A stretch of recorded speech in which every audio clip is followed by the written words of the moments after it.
ഈ സമ്മർദ്ദമേറിയ ജോലിക്കുള്ളിൽ ഒരു അവർക്കൊരു ആശ്വാസമാകുന്ന ഒരു പരിപാടി എന്ന നിലക്കാണ് ഇത്തരം ഒരു പരിപാടി സംഘടിപ്പിക്കുന്നത്. ഒരുപാട് അനവധി സമ്മർദ്ദങ്ങൾക്കും അതുപോലെ തന്നെ അക്രമങ്ങൾക്കും പ്രതിരോധങ്ങൾക്കൊക്കെ തീർത്തതിനു ശേഷമാണ് ഈ സംഘടനയ്ക്ക് ഒരു പോറൽ പോലും എടുക്കാതെ 15-ാം വർഷത്തിലേക്ക് എത്തിയത്. നമ്മൾ ഏറ്റുമുട്ടുന്നതെല്ലാം ഇവിടുത്തെ ശതകോടീശ്വരന്മാർക്കെതിരെ. ഒരു ആശുപത്രി മാനേജ്മെന്റിൽ 100 കോടിക്ക് താഴെയുള്ള ഒരു മാനേജ്മെന്റ്. മുമ്പ് നഴ്സുമാർ മാത്രമായിരുന്നു യൂണിയനിലെങ്കിൽ ഇന്ന് ആശുപത്രിയിലെ മുഴുവൻ ജീവനക്കാരും യൂണിയനിലേക്ക് കടന്നു വരുന്ന സാഹചര്യമുണ്ട്. നമസ്കാരം. United nurses association UNA Kozhikode ജില്ലയിൽ 15 വർഷം പൂർത്തിയാക്കിയതിന്റെ ആഘോഷം വളരെ വിപുലമായ രീതിയിൽ അവരിപ്പോൾ സംഘടിപ്പിക്കുകയാണ്. ഏഞ്ചൽസ് നൈറ്റ് 2 എന്ന് പേരിട്ടിരിക്കുന്ന പരിപാടിയിലേക്ക് ജില്ലയുടെ വിവിധ ഭാഗങ്ങളിൽ നിന്ന് 100 കണക്കിന് നഴ്സുമാരാണ് എത്തിച്ചേർന്നിരിക്കുന്നത്. ഇപ്പോൾ നമ്മളോടൊപ്പം UNAയുടെ അഖിലേന്ത്യാ പ്രസിഡന്റ് ആയിട്ടുള്ള ജാസ്മിൻ ഷാ ഉണ്ട്. ചേട്ടാ, വലിയ സന്തോഷം ആദ്യമായിട്ട് കണ്ടതിൽ. ഇപ്പം ഏഞ്ചൽസ് നൈറ്റ് 2 എന്താണ്? ഏഞ്ചൽസ് നൈറ്റ് 2 UNA കേരളത്തിൽ സ്ഥാപിതമായിട്ട് 15 വർഷത്തിലേക്ക് കടന്നിരിക്കുക. അപ്പോൾ കോഴിക്കോട് ജില്ലയിൽ ഈ ജനുവരിയിലാണ് 15 വർഷം പൂർത്തിയിരിക്കുന്നത്. അതിൻ്റെ ഭാഗമായിട്ടാണ് ഒരു അതിസമ്മർദ്ദമുള്ള ഒരു ജോലിയിരുന്നു ഒരു കുറച്ചൊരു മാനസികോല്ലാസം എന്നുള്ളതിൻ്റെ ഭാഗമായിട്ട് ഒരു കൾച്ചറൽ ഫെസ്റ്റിവൽ, ആശുപത്രികളിലെ നഴ്സുമാരുടെ ഒരു കലാപരിപാടികളാണ് പ്രധാനമായിട്ടും ഈ പരിപാടിയോട് ചേർന്ന് നിൽക്കുന്നത്. അതൊരു ഒരു ഒരു പരമ്പര പോലെ എല്ലാ ജില്ലകളിലും ഈ സമ്മർദ്ദമേറിയ ജോലിക്കുള്ളിൽ അവർക്കൊരു ആശ്വാസമാകുന്ന ഒരു പരിപാടി എന്ന നിലക്കാണ് ഇത്തരം ഒരു പരിപാടി സംഘടിപ്പിക്കുന്നത്. ഇതിന്റെ ഒന്നാം ഭാഗം തൃശ്ശൂരിലായിരുന്നു അല്ലേ? അതെ, 2013 ഫെബ്രുവരി 24. അതായത് അന്ന് സംഘടന തുടങ്ങി 1 വർഷം കഴിഞ്ഞിട്ടാണ്. അന്ന് തൃശ്ശൂർ ജില്ലയിലാണ് സംഘടന തുടങ്ങുന്നത്. അപ്പോൾ തൃശ്ശൂർ ജില്ലയിലാണ് ആദ്യത്തെ പരിപാടി നടത്തിയത്. പിന്നീട് ഇത്രയും കാലമായിട്ട് നമ്മൾ സമരവും കാര്യങ്ങളും മാത്രമായിട്ട് കോൺസെൻട്രേറ്റ് ചെയ്തിരുന്നു. ഇപ്പോൾ ഒരു സമര പരിപാടിക്ക് മുന്നോടിയായിട്ട് ഈ 15 വർഷം നാഴികക്കല്ല് സ്വതന്ത്രമായിട്ട് ഒരുപാട് അനവധി സമ്മർദ്ദങ്ങൾക്കും അതുപോലെ തന്നെ അക്രമങ്ങൾക്കും പ്രതിരോധങ്ങൾക്കൊക്കെ തീർത്തതിനു ശേഷമാണ് ഈ സംഘടനയ്ക്ക് ഒരു പോറൽ പോലും എടുക്കാതെ 15-ാം വർഷത്തിലേക്ക് എത്തിയത്. 13 ജില്ലയിൽ ഈ സംഘടന മാത്രമായിട്ട് ഈ 15 വർഷമാകുമ്പോൾ സംഘടന മുന്നോട്ട് പോകുന്നു. 36 രാജ്യങ്ങളിൽ സംഘടന വളർന്നിരിക്കുന്നു. 18ഓളം സംസ്ഥാനങ്ങൾ വളർന്നിരിക്കുന്നു.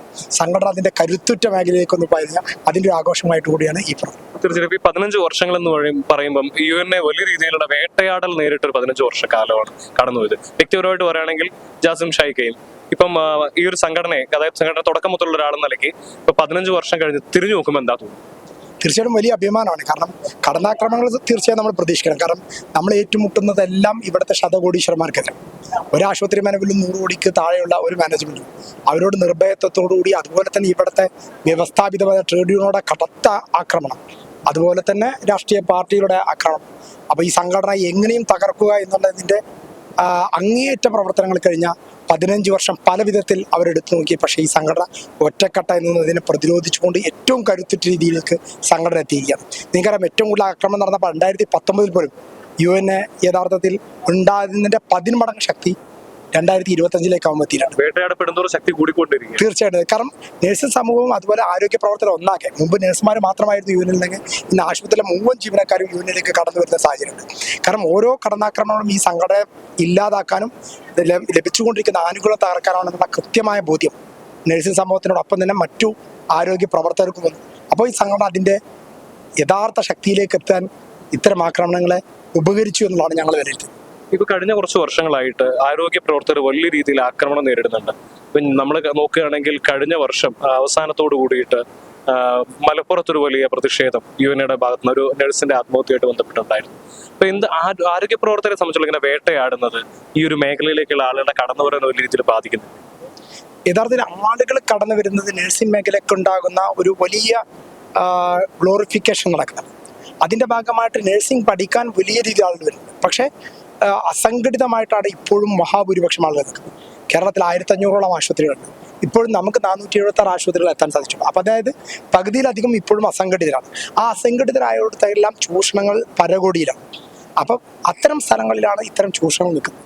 പരമാവധി ആളുകളെ സംഘടിപ്പിക്കാനുള്ള പ്രവർത്തനവുമായി നമ്മൾ മുന്നോട്ട്. പക്ഷേ ഇതിന് ഒരുപാട് വിലങ്ങളുണ്ട്. കാരണം ജാതി മത സംഘടന നടത്തുന്ന ആശുപത്രികൾ, അതുപോലെ കോർപ്പറേറ്റുകൾ നടത്തുന്ന ആശുപത്രികൾ, പിന്നെ രാഷ്ട്രീയ പാർട്ടികളിൽ നിന്ന് നേരിട്ട് നടത്തുന്ന ആശുപത്രി, ഇവരിൽ നിന്നൊക്കെ കനത്ത ആക്രമണം നമ്മൾ നേരിടേണ്ടി വരും. ആ ആക്രമണത്തെ പ്രതിരോധിച്ചുകൊണ്ട് പോകുമ്പോൾ അതിൻ്റെ എല്ലായിടങ്ങളിലേക്ക് എത്തുന്നതിൽ പലപ്പോഴും നമുക്ക് ഒരുപാട് പരിമിതികളുണ്ട്. പിന്നെ മാത്രമല്ല, ഈ സംഘടനയിൽ തന്നെ 90% സ്ത്രീകളാണ്. അവർ തന്നെ നേതൃത്വ സ്ഥാനത്തേക്ക് സ്ത്രീകൾ വരാൻ വളരെയധികം ഭയപ്പെടുന്നുണ്ട്. കാരണം കടുത്ത സൈബർ ആക്രമണം ഇത്തരം ആളുകൾക്കെതിരെ ഉണ്ടാവും. അപ്പോൾ അതെല്ലാം പ്രതിരോധിച്ച് നമ്മൾ മുന്നോട്ട് വരുമ്പോൾ ഒരുപാട് വെല്ലുവിളികളുണ്ട്. തുടർ വർഷങ്ങളും ഇതിനോട് ഫൈറ്റ് ചെയ്ത് തന്നെ മുന്നോട്ട് പോകും. ഓക്കെ, ഇപ്പൊ അവസാന ചോദ്യം, 15 വർഷമായി. അപ്പം ഭാവിയെ കുറിച്ച് എന്താണ് നോക്കി കാണുന്നത് സംഘടനയായിട്ട്?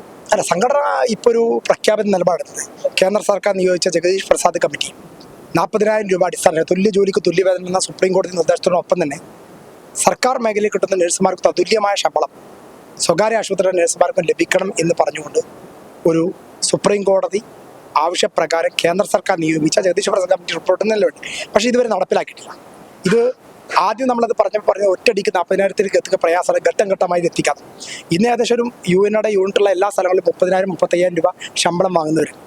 അപ്പോൾ സംഘടിതമായി നിൽക്കുന്നവർക്ക് വർഷാവർഷങ്ങൾ ആനുകൂല്യം കൂടിക്കൂടി വരും. അപ്പം 40,000 എത്തിക്കാൻ ഇപ്പോൾ യാതൊരു പ്രതിസന്ധിയില്ല. നമുക്ക് ആ ഒരു ഉറപ്പ് 2023 തന്നാണ്. പക്ഷെ ആ ഉറപ്പ് കൂടെ ലംഘിച്ചിട്ടുണ്ട്. അപ്പോൾ ഇപ്പോൾ സർക്കാർ ഉത്തരവിറക്കും, കരടിറക്കും എന്ന് പറയുന്നു. അതിൽ 40,000 രൂപയ്ക്ക് താഴെയാണ് അടിസ്ഥാന ശമ്പളം പ്രഖ്യാപിക്കുന്നതിൽ അത് വലിയ സമരത്തിലേക്കും വലിയ പ്രക്ഷോഭത്തിലേക്കും നഴ്സിംഗ് മേഖലയും ആരോഗ്യ പ്രവർത്തകരെയും വലിച്ചിഴക്കും. ഞങ്ങൾ പ്രതീക്ഷിച്ചുകൊണ്ടിരിക്കുന്നു.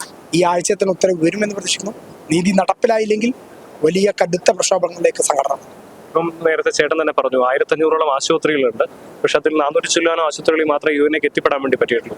ബഹുഭൂരിപക്ഷ ആശുപത്രികൾ ഇപ്പോഴും ഇരുട്ടിൽ തന്നെയാണ് കഴിയുന്നത്. അവിടുത്തെ ആരോഗ്യ പ്രവർത്തകർ ഇപ്പോഴും ഇരുട്ടിൽ തന്നെയാണ് കഴിയുന്നത്. അപ്പൊ അവരെ നമുക്ക് എങ്ങനെയാണ് ചേർത്ത് പിടിക്കാൻ വേണ്ടി കഴിയും? അത്തരം ആളുകളെ കൂടി ചേർത്ത് പിടിക്കുന്നതിനാണ് ഇത്തരം പ്രോഗ്രാം. കാരണം പലപ്പോഴും സമര പരിപാടികൾക്ക് പങ്കെടുക്കാൻ റെസ്ട്രിക്ഷൻ ഉണ്ട്. ഇത്തരം പരിപാടികൾ പങ്കെടുക്കാൻ കാര്യമായിട്ടുള്ള റെസ്ട്രിക്ഷൻ ഉണ്ടാകും. അപ്പോൾ ഇതുവഴി തന്നെ സംഘടനയുടെ ശക്തി അറിയുകയും ഈ സംഘടനയിൽ ഇത്രമാത്രം ആളുകളുണ്ട്, അതൊരു ആ പരിപാടിയിൽ പങ്കെടുക്കുന്ന മറ്റു നഴ്സുമാർക്കും ആത്മവിശ്വാസം ഉണ്ട്. അപ്പോൾ കൂടുതൽ പരിപാടികളുടെയും അതുപോലെ വാട്സപ്പ് അടക്കം സാമൂഹ്യ മാധ്യമങ്ങളൊക്കെ ഉപയോഗിച്ചുകൊണ്ട് വലിയ പ്രചാരണം പുതിയ ആളുകളെ ചേർക്കുന്നതിന് വേണ്ടി സംഘടന നടത്തിക്കൊണ്ടിരിക്കുന്നത്. സംഘടന മെമ്പർഷിപ്പിലൊക്കെ വലിയ കുതിച്ചുചാട്ടമാണ് ഓരോ ദിവസങ്ങളിലും ഉണ്ടാകുന്നത്. അപ്പോൾ തീർച്ചയായിട്ടും എല്ലാ ആശുപത്രികളിലേക്കും ഞങ്ങളെ ടാർഗറ്റ് തന്നെ ഈ 2026 ചേരുമ്പോൾ 50% ആശുപത്രികളെങ്കിലും UN-ക്ക് ശക്തമായ സ്വാധീനം ഉണ്ടാക്കണം. അതിനുള്ള പ്രവർത്തനം ഞങ്ങൾ തുടരും.